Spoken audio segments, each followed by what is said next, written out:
First thing, I'd like to tell you guys how much I appreciate you. At one of my lowest points in life, I came to this congregation.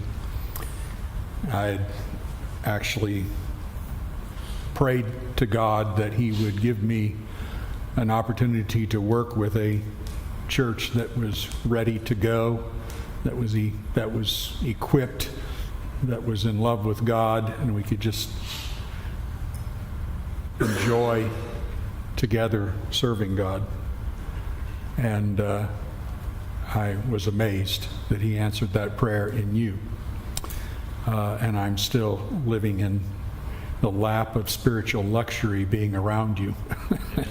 And I cannot tell you how much I appreciate your passion and desire for God and the way you do the work of the Lord in this family. It is truly a refreshment in my latter years, if you will. Maybe not last, but latter. Probably last. But thank you for being who you are. We switch gears here because we've been talking about our Father and who He is, and now we talk about sons, us becoming like our Father. And that is a unique statement and a unique way of looking at this, but so very true. And we're going to take probably a little different tack as I present this, and I ask your patience as you'll see how this develops as we go through this. We're going to begin with Romans 8. If you take a look there at Romans 8, verses 12 through 17.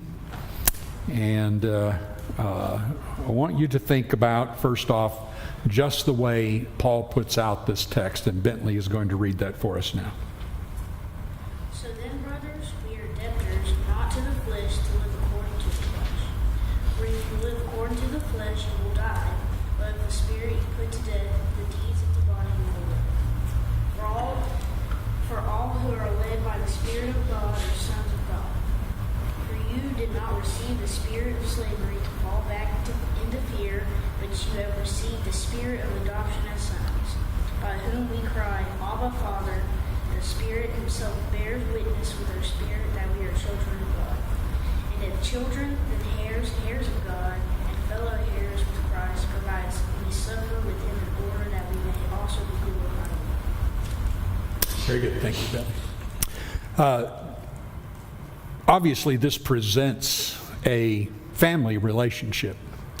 Amazingly, and I think for a lot of my life, I thought in terms of just being in a relationship with the Lord as slaves. And in the Roman letter, he transfers us from the idea of being slaves, which we certainly were, to Satan and to sin and to the bondage of that world, and then transferred us to being adopted as sons and actually in a family. And just like a physical family, there are tremendous advantages and benefits to being in family. If you've grown up in a good family, you have and do experience the benefits of that. And it is it's something that if you grew up in a good family, you don't even hardly think about. Look at the advantages, look at the benefits. I have family. When I have need, I have family. When I need encouragement, I have family. When I want joy, I can share with family. Well, all of those things, of course, are especially and more importantly a part of our spiritual life as sons of the Father. Being sons of the Father, as he points out in this text, if we are adopted as sons, then he says, then we're heirs. And if we're heirs of God and fellow heirs with Christ, provided we suffer with Him, we're going to be glorified with Him. And so there's all these great advantages to that. But there's also the point of responsibility. If I'm in a family, I enjoy the advantages of the family, but at the same time, I'm called upon to participate in the work of the family. I'm called upon to participate in the purposes of the family head. And Jesus is our family head, and God is our family head. And we participate then in his work. And sometimes, and you guys have all alluded to this, but sometimes we forget that being in this family requires us to think in terms of something greater than just, wow, we've got some cool benefits, and look at the great God that we are a part of, and that he is the head of our family. So let's begin, and I forgot to pull my remote out here. Just 1 second, I'll pull it out, so I don't have to lean down and punch my button here every time. So we're going to begin, we're going to have three main thoughts here. We're going to begin with our purpose as sons of our Father.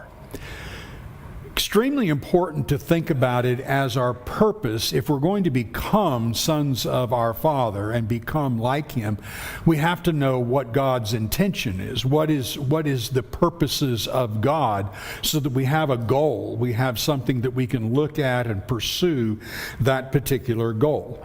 So we're going to begin with an Old Testament text and take a look at, first and foremost, the heavenly realm. So, as most of you probably know, God created a heavenly realm before he created an earthly realm. And it is of interest to take a look at how God went about creating this heavenly realm. And so our text in Deuteronomy will be Deuteronomy chapter 32, verses 8 and 9.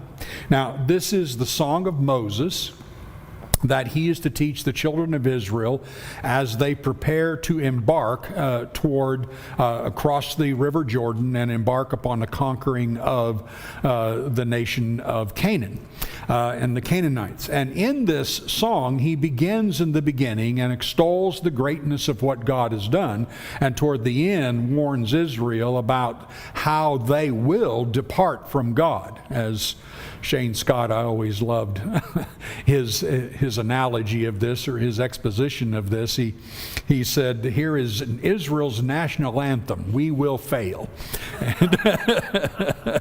And that's quite the truth. But before he talks about their failure, he talks about what God had done. And you just think about, why does God inspire Moses to tell all of us what he did before he made us? There's a point to this. Look at it.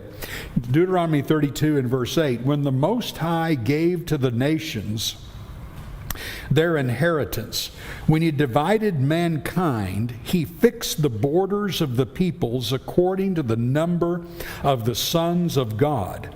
But the Lord's portion is his people, Jacob his allotted heritage.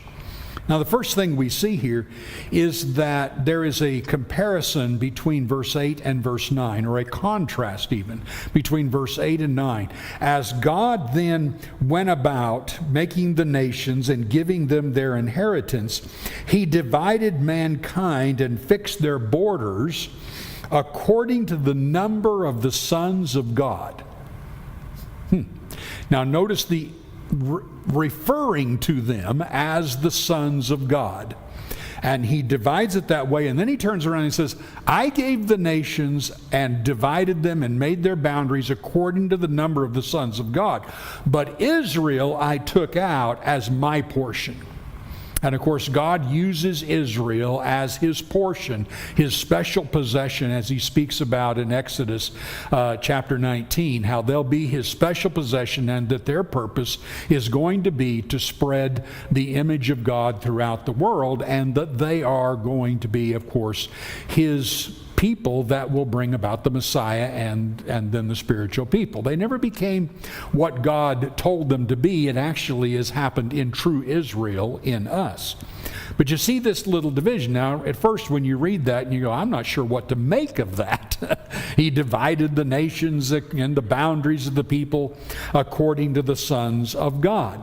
This reminds us a bit then also of Job 1 and verse 6, and you are acquainted with it well enough that I'll just take a read for it here. Now you remember the scripture says, "Now there was a day when the sons of God came to present themselves before the Lord, and Satan," which in parentheses here, Satan, who is the accuser, "also came among them."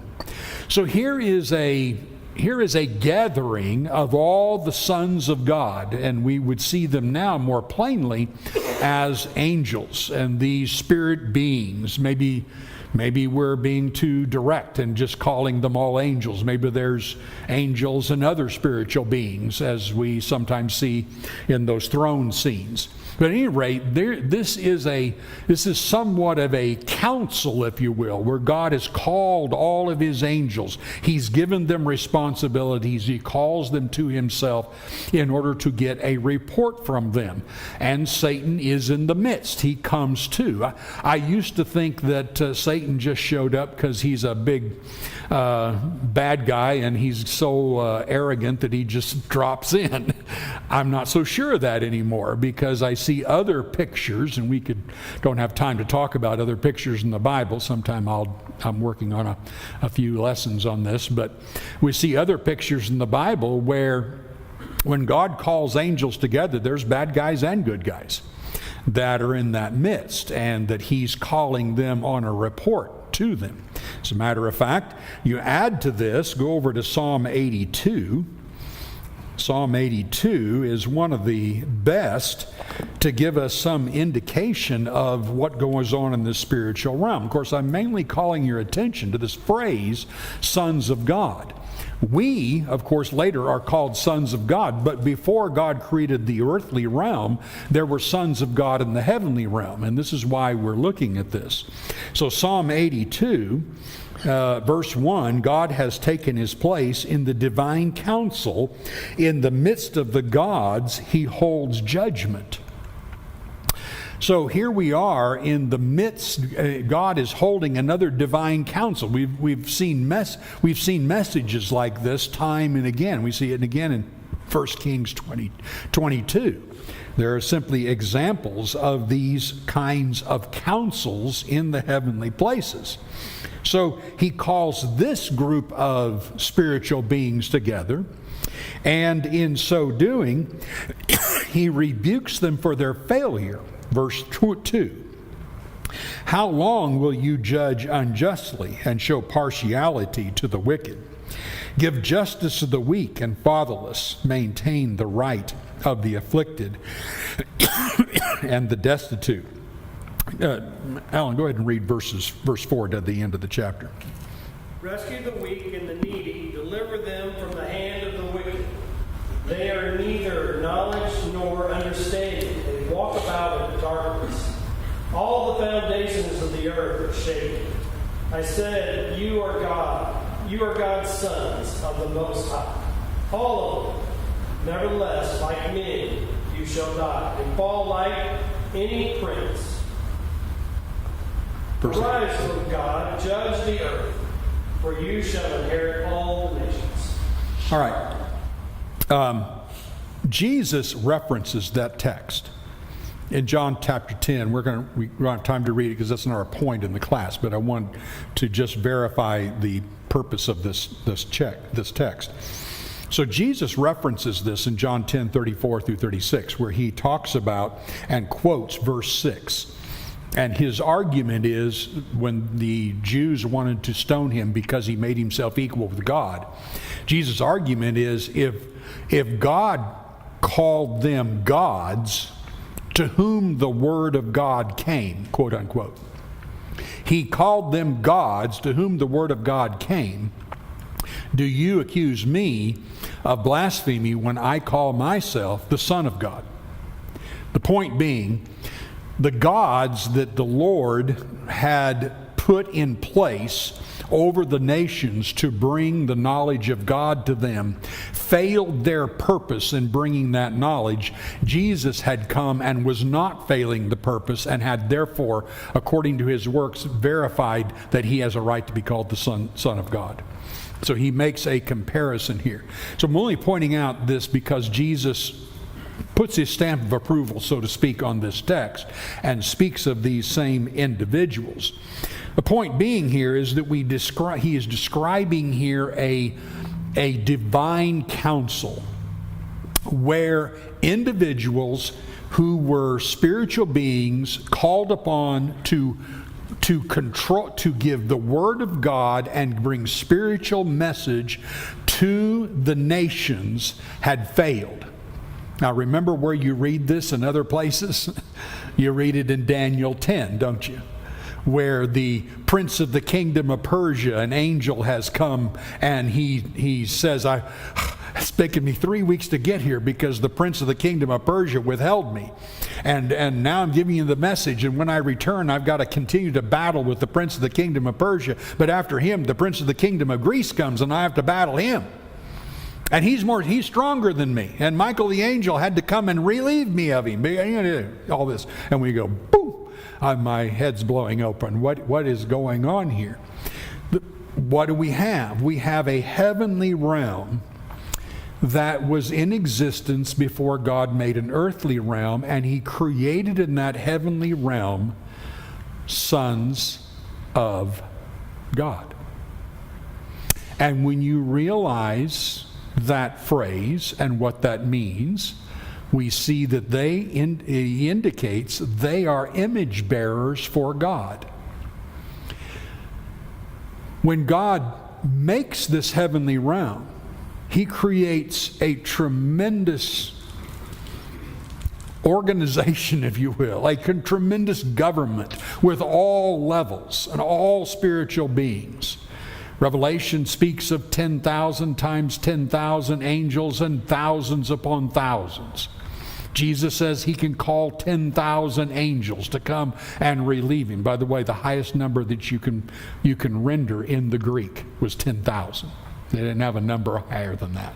We would say a gazillion, something of that nature. So when you put that together, you see these image bearers.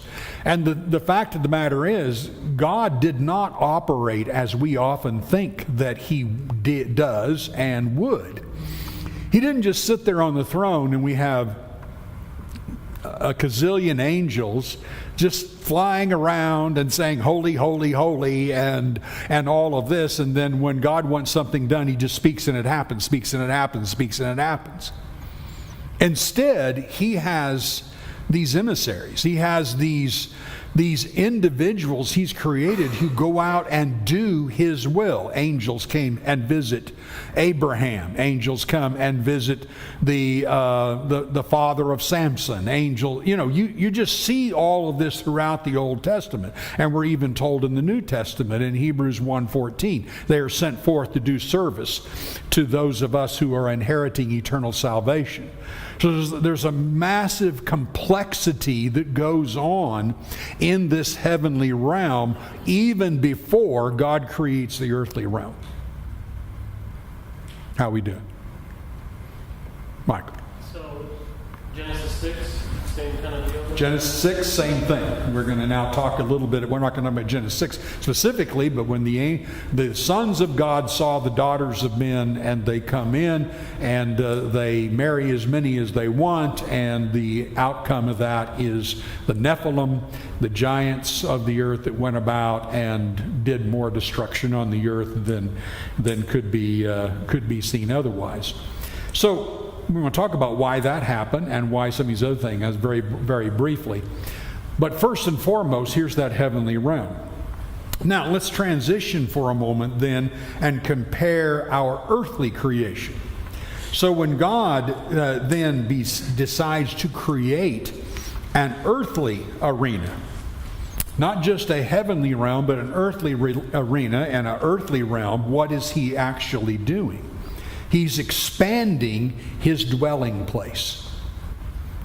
He dwelled and has always, from the very beginning of our creation, said that he was going to dwell with us. That really struck me for a long, long time, and I couldn't figure it out. We keep thinking about going to dwell with him, and God keeps talking about dwelling with us. The reason being is because he's created this earthly realm. And that's expanding the realm that he dwelled in the heavenly, and now he adds to this earthly realm. And in Genesis chapter 1, verse 26 through 28, we're mostly acquainted with that text. Let us make man in what? Our image, after our likeness.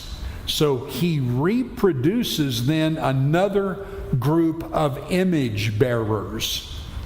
We're going to be like his image. Just like he created sons of God in the heavenly realm, now he goes about creating sons of God in the earthly realm. That's what we read in Romans 8. We are called now sons of God, and we are after his image. And he turns around and even says in verse 28, be fruitful and multiply and fill the earth.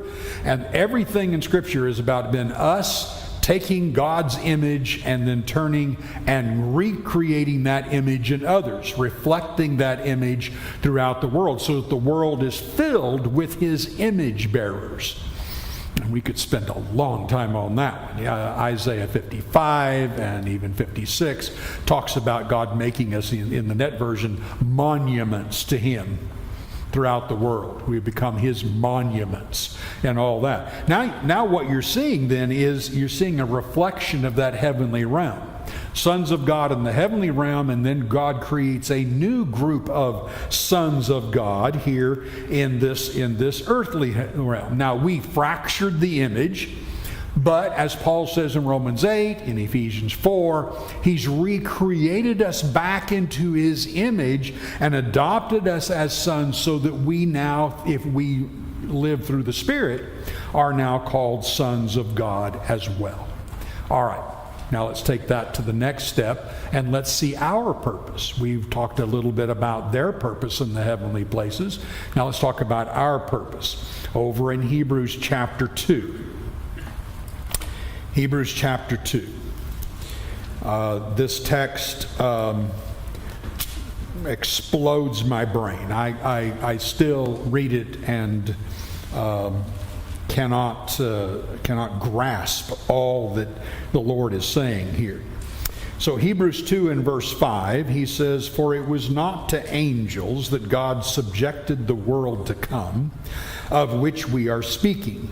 It has been testified somewhere, what is man that you are mindful of him, or the son of man that you care for him? You make him for a little while lower than the angels. You have crowned him with glory and honor, putting everything in subjection under his feet, which is exactly what we read back in Genesis 1 and verse 28. And the psalmist here, the Hebrew writer here, quotes the psalmist in Psalm 8, even though he had no idea where it was. Poor guy. That's one of those scrolls over there. We see all this, and we're a little confused up until this passage because we're thinking, I'm not feeling really crowned with glory and honor and everything in subjection under my feet. Unfortunately, the Hebrew writer adds to that. Now, in putting everything in subjection to him, he left nothing outside his control. I don't think any of us feel that one. And at present, we do not yet see everything in subjection to him. Oh, whew. I'm sure glad that what you promised is not what I'm living right now, because it doesn't feel that great and doesn't feel like I'm in control or in dominion. But, verse 9, we see him who for a little while was made lower than the angels, namely Jesus, crowned with glory and honor. Now you notice that same phrase, crowned with glory and honor. We have not yet received it, but we see him, having accomplished it, crowned with glory and honor. Why? Because of the suffering of death, so that by the grace of God he might taste death for everyone. For it was fitting that he, for whom and by whom all things exist, in bringing many sons to glory, should make the founder, as Adam pointed out yesterday, a much better pioneer, trailblazer of their salvation, perfect through suffering. For he who sanctifies and those who are sanctified all have one source, Really, the word source isn't there in the Greek, just all are one. That is why he is not ashamed to call them brothers. Now, here is this great picture then of Jesus, and I think most of you are aware of this. We have been given this dominion with glory and honor, and the dominion is over what? What did he start with in verse 5?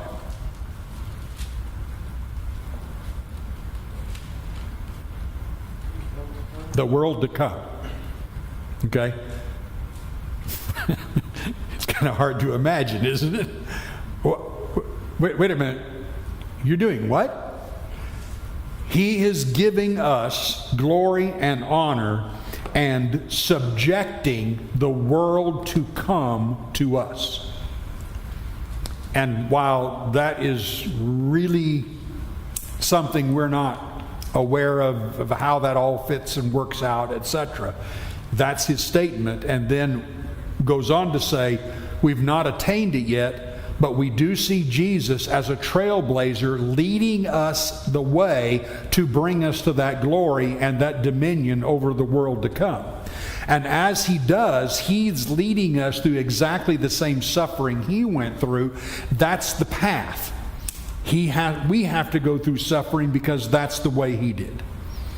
I was explaining this to Donald the other day, and he said, "Stop. I don't want to do that. I don't want to suffer. I don't like that thought." And I said, "Well, it's that way or the highway. This is the way it is. This is what it is." Now, think about for a minute. The path to the goal is through suffering. Why? Why do we have to go through suffering? Why can't we get there another way?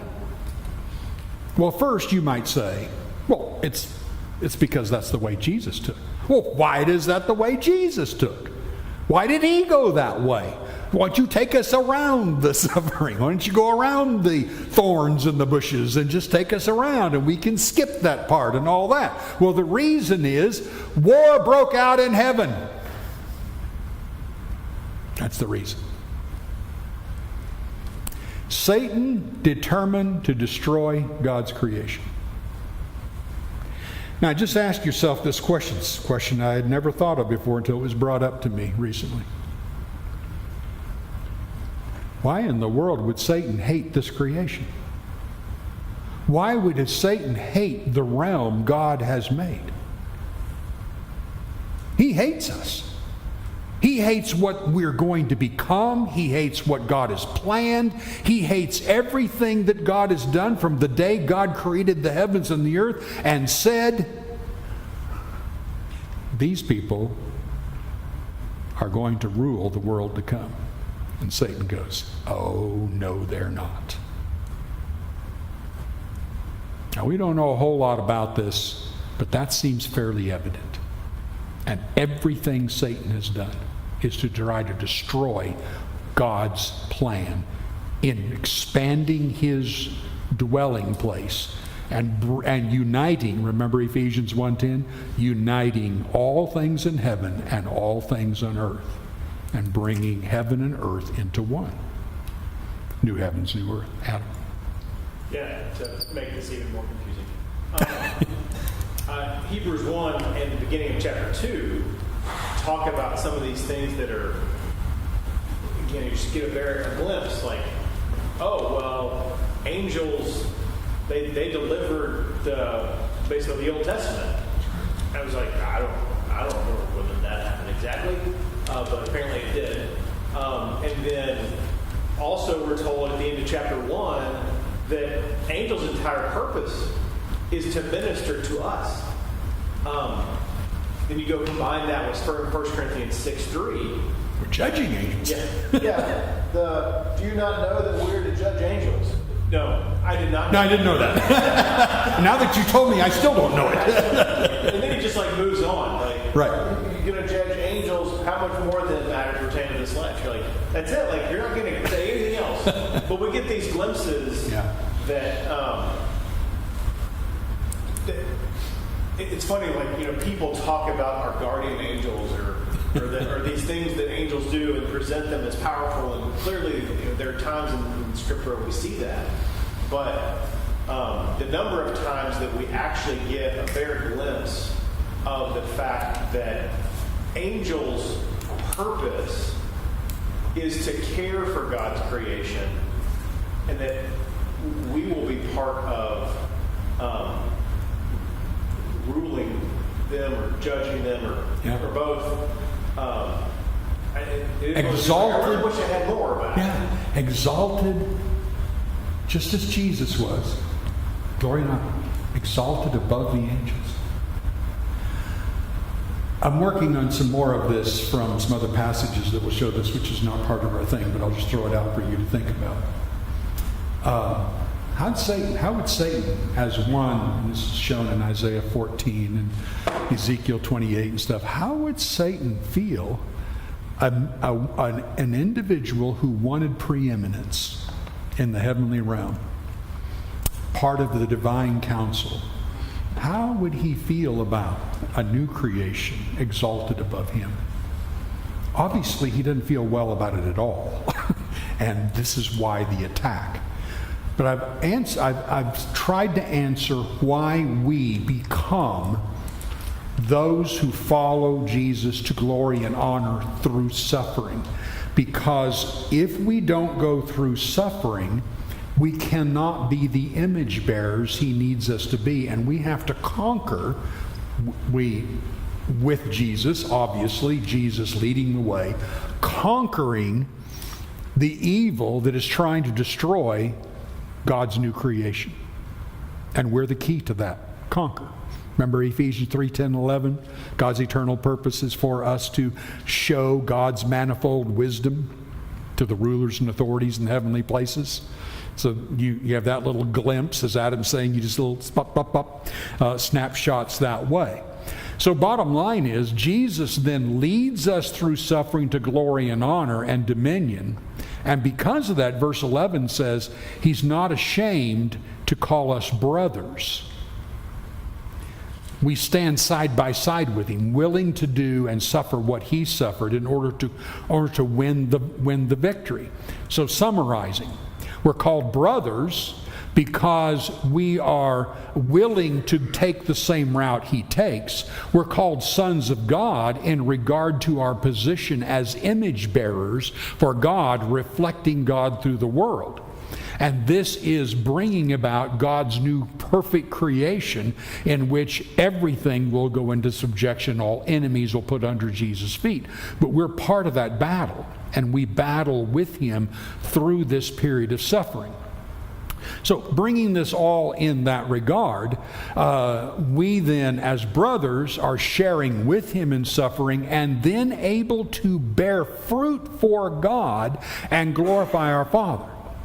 In Isaiah 49, the prophet makes it very clear that the Messiah was given the power to bring God's light through the whole world, to all the nations. And God says in chapter 49, verse 6 through 8, and especially verse 8, he says, I'm going to answer your prayer, Messiah, and I'm going to help you bring about that cause, to bring the salvation to the world. And then in 2 Corinthians 6, Paul says, we are the ones who participate with God to bring about the goal of glorifying God in the world. So Jesus has appointed us as the light of the world, and we participate with him in that. That lays out our identity and purpose as sons of God. That's the first thing I wanted you to see. Took a long time to get to that point. The next few won't be as long, next couple. But I wanted you to see that then point. So now, secondly, go to 2 Peter chapter 1. And notice in 2 Peter 1 that God's divine power, again, using it, has created us then sons of our Father. And he doesn't actually use those terms, but it is implied in the text. 2 Peter 1:3, his divine power has granted to us all things that pertain to life and godliness through the knowledge of him who called us to his own glory and excellence. Right? So first and foremost, you just see that little point there. The exact same purposes that we saw mentioned before in these other texts are now mentioned here. His divine power calling us to the same glory and excellence that he has. Wow. So you just look then at that purpose. And then verse 4, by which he has granted to us his precious and very great promises, so that through them you may become partakers of the divine nature, having escaped the corruption that is in the world because of sinful desire. So now when you see this, he's granted us these precious and very great promises, and then making us become partakers of the divine nature. What are your thoughts about that? Partakers of the divine nature.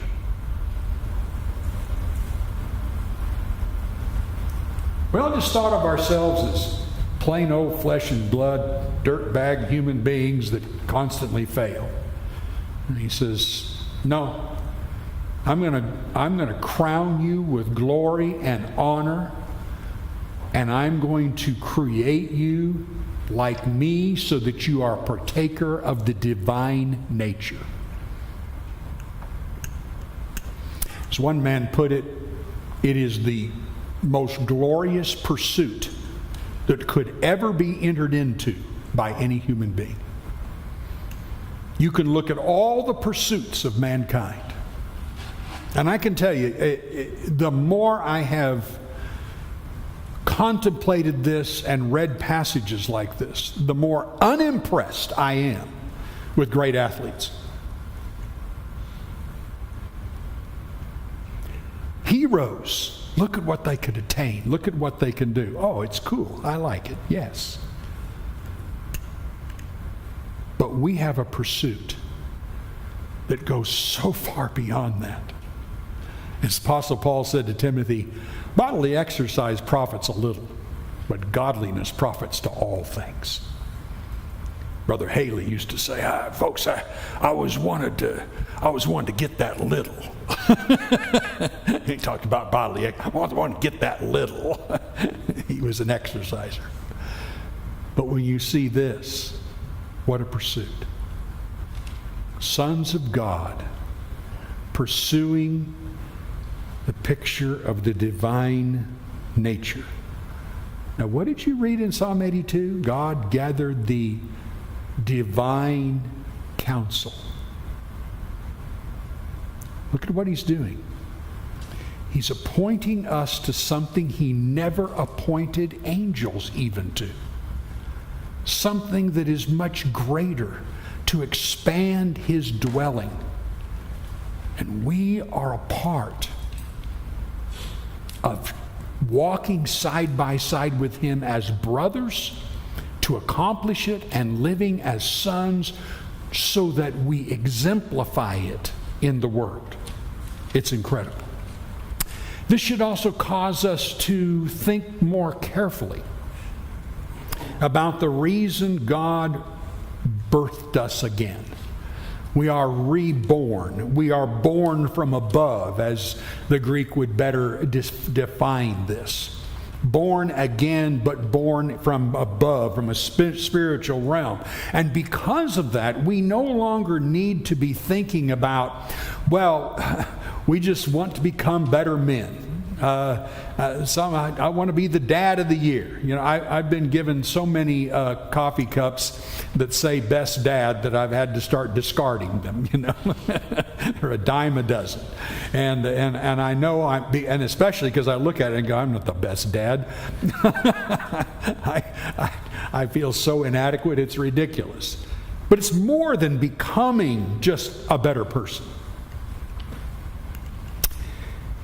It's reflecting the greatest purpose we could ever read about that God has done.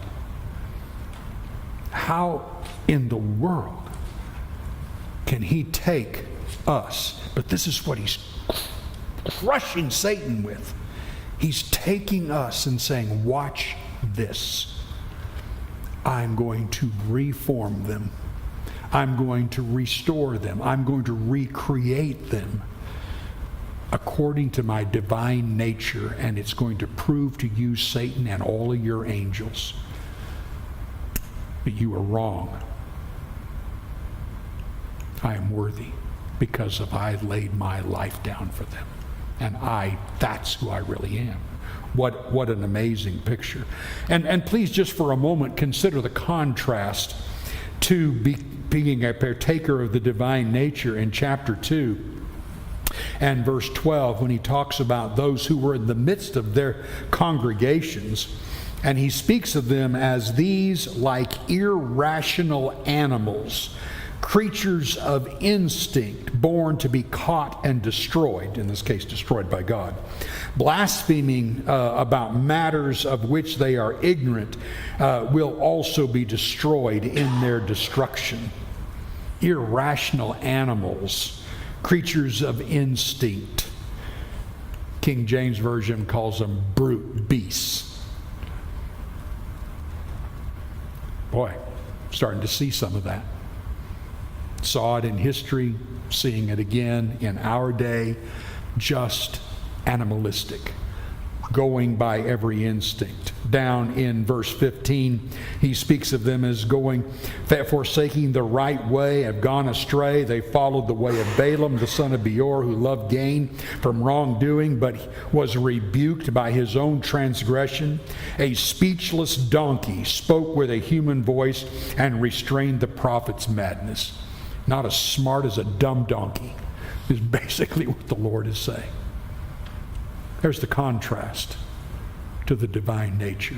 We have a choice. It's one way or another. And this is what it's become. Now, last part. How do we become sons of our Father? And there's a lot of texts we could look at. I think this one here is probably some of the most complete as he would examine, here's what you grow in to become. It is a matter of growth. And as someone who's a lot older than most of you here, do not get frustrated with yourself, or at least overly frustrated. Be a little frustrated. But press to that goal. It takes time to conquer. You don't conquer overnight. You don't just, man, I'm there.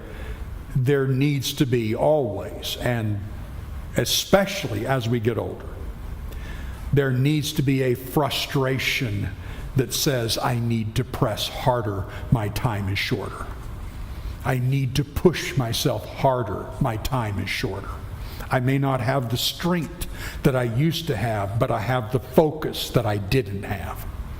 And this is so significant. So Peter goes on then in verse 5, chapter 1, and says, for this very reason. Do you see that? For this very, what reason? My intention is for you to be called to my own glory and excellence and be partakers of the divine nature. For that reason. And then he goes from there. And I want you to just note some of the words three different times in the text. First, verse 5, make every effort. How much energy do you put into this? Make every effort. And then again in verse 8, for if these qualities are in you and are increasing, we don't coast, guys. We don't get to the point where we say, okay, I've got a pretty good level of this compared to somebody else. That doesn't make any difference. We rise above others. No matter where, we're going to rise above that because we're going to push hard. We're going to press hard. And then also in verse 10, he says, be all the more diligent to confirm your calling and elections. For if you practice these things, you'll never fall. So all the more diligent. These are phrases and words that indicate to us that we cannot coast at all. We cannot get used to a particular spiritual level. It's not fair. I watch preachers do this. I've watched others from the time I was young, and I've repeatedly tried to make vows to myself that I would not do that, and that I would push as hard as I can to get that excellence and push toward the goal that God wanted me to come to. And when we do that together, we make all of ourselves stronger. We encourage one another, and when we don't, it becomes discouraging. And I think all of you have felt that and know that when you see others who just, take the lowest common denominator. We cannot be those kinds of people. We simply cannot. Now look at some of the things that he says. In verse 5, you're going to supplement your faith. You're going to add to your faith virtue. And I'm just going to briefly hit these. Virtue relates directly and primarily to a characteristic of God that's already been mentioned. In verse 3, you see the word excellence. It's the same Greek word. The idea of adding to our faith virtue is adding to it excellence and goodness. This bottom line step of the ladder, so to speak, is that we are going to grasp goodness and excellence in our character. It's not acceptable for us to have a little closet in our mental house that we store up for our private moments. We're not allowed that.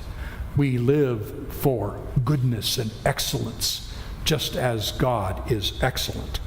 We add to that knowledge, and this, of course, is not just knowing passages, but knowing God, going through His Word to get to know Him more deeply, to be a part of Him, to think like He thinks.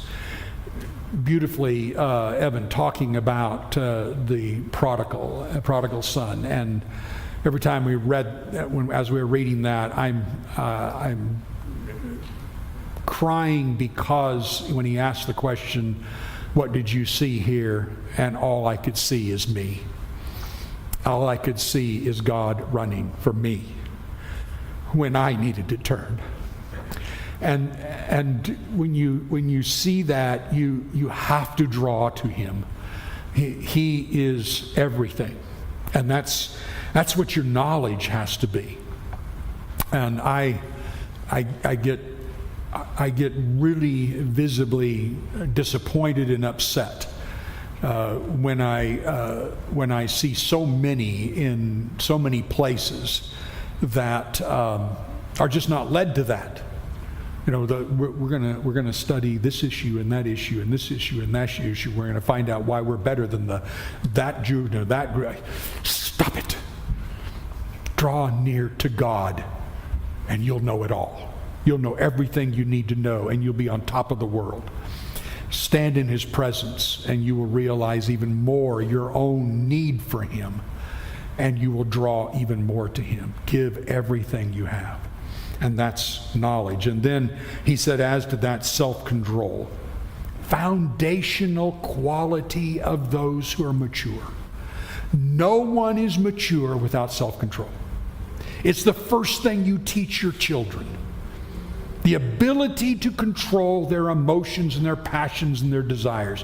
The ability to say no to themselves. That starts with each of us. The ability to say no to ourselves. It plays out in food, in the tongue, in possessions, in sexual desire, in emotions, in work time, whatever it is. It has to be tempered with self-control so that it is only giving respect and honor to God. We do not let our feelings and our urges control us. That we have to grow in. And then we add to that endurance or steadfastness. The ability to bear up in the face of difficulty, whether it be persecution, temptation, constant pressure. Satan loves to just kill you with 1,000 paper cuts and just chip away at you and chip away at you and chip away at you. And at first you go, yeah, I got this, just like Job. Yeah, I got this. And then pretty soon he's like, what is going on? And it's every ounce of strength he can have to be able to endure. And we add to steadfastness, godliness. Godliness is just loyalty. Isn't that a great word? Loyalty to God. He is whom I'm going to be loyal to. It's always a conscience of His presence. Living every day knowing that He is there and He is with me, as David said in Psalm 139, no matter where I go, He is there. When we were younger and dumber, we thought, that's kind of creepy. He's watching me. Now we're going, please watch me. Please be with me at every moment. Make me conscious of your presence so that I live in glorifying you. And then adding to godliness, brotherly affection. A love of family. Sure, that's the root word. But in this case, then, a love of our spiritual family. Peter made the statement in chapter 1 of 1 Peter when he said, love one another fervently from a pure heart. Love one another fervently from a pure heart. That has been a monumental failure among churches of Christ. Monumental. And it has brought such shame on us. We must stand as that light. Someone mentioned that yesterday in their lesson. So nice, so true, so great. And then he caps it with love. You think of love, maybe your first thought is what Jesus said, by this, or John said, by this we know love, 1 John 3:16. We know love, that He laid down His life for us, and we ought to lay down our lives for the brothers. Take a big swallow of that one. He laid down His life for us, and we ought to lay down our lives for one another. And you think about how little sometimes we give grace to each other. And maybe how we even talk about each other. We need to be careful in that. And of course, this love goes beyond that. Love for those who are lost. Jesus in the Sermon on the Mount says complete love is to love your enemies, to love those who do not love you, to greet those who do not greet you. You go beyond any of the things that the world does. I would suggest to you that this may be the one command in which we are most lacking. And even sadder is probably the primary description of being God's image bearers. To be God's image bearers means we have to love like God. We have to love truly our neighbor as ourselves, and love one another and lay our lives down for one another. It's a tremendous, tremendous thought. So, quick conclusion. God made a heavenly realm, and He expanded His dwelling place into an earthly realm. And the time will come when God will merge these two together, uniting all things in heaven and all things on earth. And in both realms, He created sons of God. That's interesting to me. He created sons of God to reflect His image and to work with Him in His purposes. And in both realms, rebellion took place. But when God created us as His sons, He also created us to be crowned with glory and honor and to have dominion over the world to come, even to the point where we will judge angels. Now, are we living up to the title, sons of God? Whew. That's where we got to go. Love you guys. All right, let's do about a 2-minute break. Kevin, stretch your legs, but we'll come back together pretty quick.